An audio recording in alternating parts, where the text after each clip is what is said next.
Olá pessoal, tudo bem? A graça e a paz de Deus. Eu sou o pastor Giovanni e eu tenho uma palavra de Deus para o seu coração. Estamos estudando uma série de vídeos devocionais sobre o livro de Romanos. Fazemos a leitura bíblica, uma breve explicação e a aplicação desse texto sagrado ao nosso coração. Então vamos que vamos nessa jornada linda, através da Epístola Paulina aos Romanos, Romanos capítulo 7, de 1 a 25. O texto sagrado diz: Não sabeis vós, irmãos, pois que falo aos que sabem a lei, que a lei tem domínio sobre o homem por todo o tempo em que vive. Porque a mulher que está sujeita ao marido, enquanto ele viver, está-lhe ligada pela lei. Mas, morto o marido, está livre da lei do marido. De sorte que, vivendo o marido, será chamada adúltera, se for de outro homem. Mas morto o marido, livre está da lei, e assim não será adúltera, se for de outro marido. Assim, meus irmãos, também vós estáis mortos para a lei pelo corpo de Cristo, para que sejais de outro, daquele que ressuscitou dentre os mortos, a fim de que demos fruto para Deus. Porque quando estávamos na carne, as paixões dos pecados, que são pela lei, operavam em nossos membros para darem fruto para a morte. Mas agora temos sido libertados da lei, tendo morrido para aquilo em que estávamos retidos, para que sirvamos em novidade de espírito, e não na velhice da letra. Que diremos, pois? É a lei pecado? E a resposta é: de modo nenhum. Mas eu não conheci o pecado senão pela lei, porque eu não conheceria a concupiscência se a lei não dissesse: não cobiçarás. Mas o pecado, tomando ocasião pelo mandamento, operou em mim toda a concupiscência, porquanto sem a lei estava morto o pecado. E eu, em algum tempo, vivia sem lei, mas vindo o mandamento, reviveu o pecado e eu morri. E o mandamento que era para a vida, achei eu, que me era para a morte, porque o pecado, tomando ocasião pelo mandamento, me enganou e por ele me matou. E assim a lei é santa, e o mandamento santo, justo e bom. Logo tornou-se-me o bom em morte? De modo nenhum, mas o pecado, para que se mostrasse pecado, se fizesse excessivamente maligno. Porque bem sabemos que a lei é espiritual, mas eu sou carnal, vendido sob o pecado. Porque o que faço não o aprovo, pois o que quero isso não faço, mas o que aborreço isso faço. E se faço o que não quero, consinto com a lei que é boa. De maneira que agora já não sou eu que faço isso, mas o pecado que habita em mim. Porque eu sei que em mim, isto é, na minha carne, não habita bem algum, e com efeito o querer está em mim, mas não consigo realizar o bem. Porque não faço o bem que quero, mas o mal que não quero, esse faço. Ora, se eu faço o que não quero, já o não faço eu, mas o pecado que habita em mim. Acho então esta lei em mim, que quando quero fazer o bem, o mal está comigo. Porque segundo o homem interior, tenho prazer na lei de Deus, mas vejo os meus membros outra lei que batalha contra a lei do meu entendimento e me prende debaixo da lei do pecado que está nos meus membros. Miserável homem que eu sou, quem me livrará do corpo desta morte? Dou graças a Deus por Jesus Cristo, nosso Senhor, assim que eu mesmo, com o entendimento, sirvo a lei de Deus, mas com a carne, a lei do pecado. Amém? Então, qual é o título da nossa mensagem de hoje? O grande conflito interior. A batalha entre a carne e o espírito, de Romanos capítulo 7. São 25 versículos, né? Então, hoje vamos mergulhar em um dos capítulos mais profundos, honestos e consoladores de toda a Bíblia Sagrada. Romanos capítulo 7. O apóstolo Paulo, aqui inspirado pelo Espírito Santo, faz um raio-x da alma humana. Ele descreve uma guerra que todo crente genuíno conhece muito bem. A guerra interior entre o que sabemos ser certo e o que por vezes fazemos, infelizmente, o errado. Então, Romanos 7 é a autobiografia de toda a alma redimida. Não é a descrição de um homem sem Deus, mas de um homem que, tendo encontrado a Deus, luta contra o pecado que ainda habita nele. Então, nós vamos dividir nossa reflexão de hoje em 3 atos principais. Então, preste atenção. O primeiro princípio que vamos aprender é a função da lei de Deus. Romanos 7, de 7 a 13. Então, antes de chegar ao clímax do conflito, Paulo explica o verdadeiro propósito da lei. Ele antecipa uma pergunta: a lei é pecado? E a resposta é: de forma alguma. A lei é santa, justa e boa. Ou seja, o primeiro destaque é que a lei é um espelho. Tiago 1, 23 a 25 também fala sobre isso. A lei não foi dada para nos salvar, mas para nos mostrar quem somos. Assim como um espelho mostra a sujeira no nosso rosto, mas não a limpa, a lei mostra o pecado, mas não o remove. Ela nos revela a santidade de Deus e a nossa própria miséria. A lei é como um termômetro que indica a febre, mas não é a cura. A cura está em Cristo. No segundo momento, vemos que a lei é um detonador. A lei é um detonador. Paulo diz: eu não conheceria o pecado a não ser por meio da lei, no versículo 7. O mandamento, por exemplo, não cobiçarás, despertou nele todo tipo de cobiça. A lei, ao proibir, atiça a nossa natureza rebelde. O pecado, aproveitando o mandamento, produz em nós a morte. E a culpa não é da lei, porque a lei é boa, mas do pecado que nos corrompe de dentro para fora. Então, a aplicação prática para nós hoje é que muitas pessoas tentam se salvar cumprindo regras. Elas se tornam legalistas e, ao mesmo tempo, orgulhosas ou profundamente frustradas. A lei nos leva a fim de nós mesmos e nos aponta para a necessidade de um Salvador, Jesus Cristo, o nosso Senhor. Segundo pontinho que trazemos, a segunda lição, a descrição do conflito interior. Romanos 7, de 14 a 23. Aqui chegamos ao cerne, ao centro do capítulo. Paulo muda o tempo verbal para o presente, indicando uma realidade contínua na vida do crente. É a descrição vívida da guerra civil que acontece dentro de cada filho de Deus. Paulo diz no versículo 14: eu sou carnal, vendido ao pecado. Ou seja, essa não é a declaração de um incrédulo, mas de um crente. Carnal aqui se refere à natureza caída, que ainda permanece dentro do crente. A velha natureza. O crente tem duas naturezas: a velha, adâmica, chamada de natureza adâmica, e a nova natureza divina, é Cristo morando em nós através do Espírito Santo. A nova natureza agora é dominante, mas a velha ainda luta no nosso interior. Vemos a dicotomia aqui entre o querer e o fazer, dos versículos 15 a 19. Esse é o ponto mais reconfortante para muitos de nós.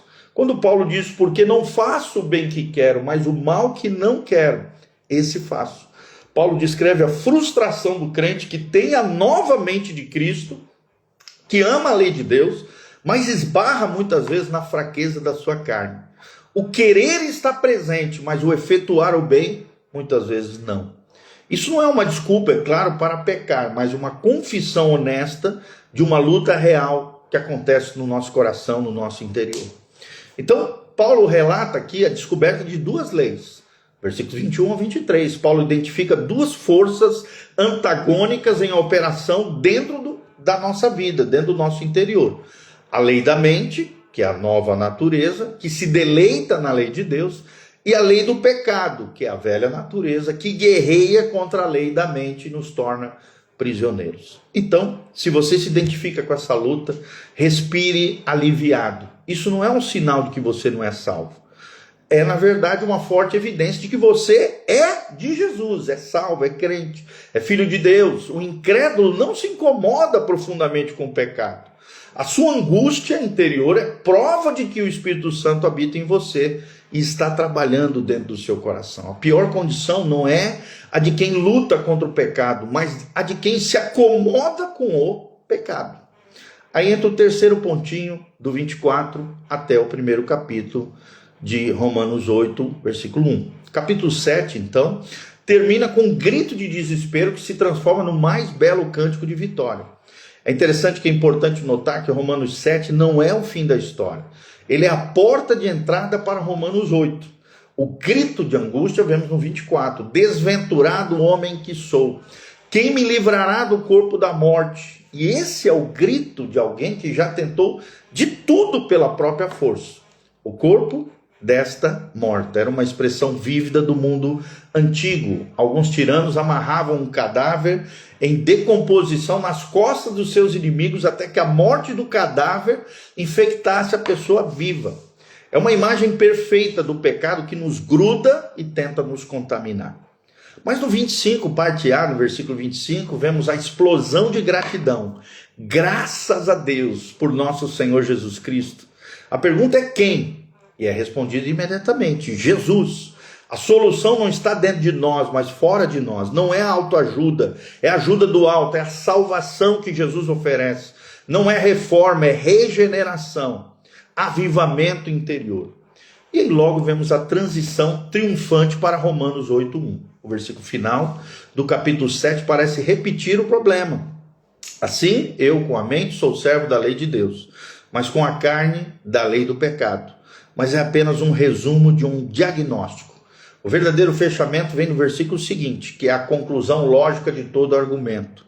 Agora, pois, já nenhuma condenação há para aqueles que estão em Cristo Jesus, o nosso Senhor. Será que você pode dar um glória a Deus, um aleluia? Então, aplicando de forma prática para nós, Romanos 7, pare de se condenar. Em Cristo, você já não está mais sob condenação.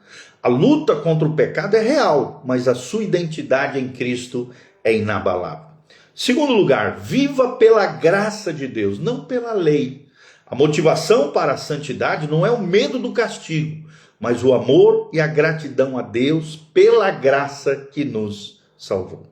Terceiro lugar, ande no Espírito. Romanos 8, o capítulo inteiro, que nós vamos ver amanhã, fala sobre isso. A solução prática para a luta de Romanos 7 é vivermos cheios do Espírito Santo, porque é Ele quem nos capacita a mortificarmos as obras da carne. Romanos 8 é o capítulo do Espírito que nos guia e intercede por nós e nos garante a vitória em Cristo Jesus, o nosso Senhor. Então, concluindo tudo, Romanos 7 nos ensina 3 verdades fundamentais. Primeiro, a santidade da lei.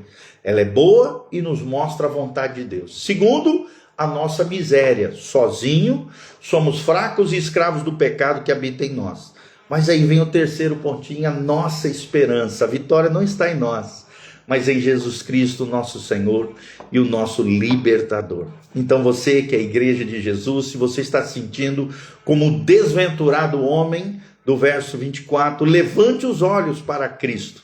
A solução já foi providenciada. O grito de desespero de Romanos 7, 24 é respondido pelo brado de vitória de Romanos 8:1. Você não precisa viver na frustração. Clame a Jesus.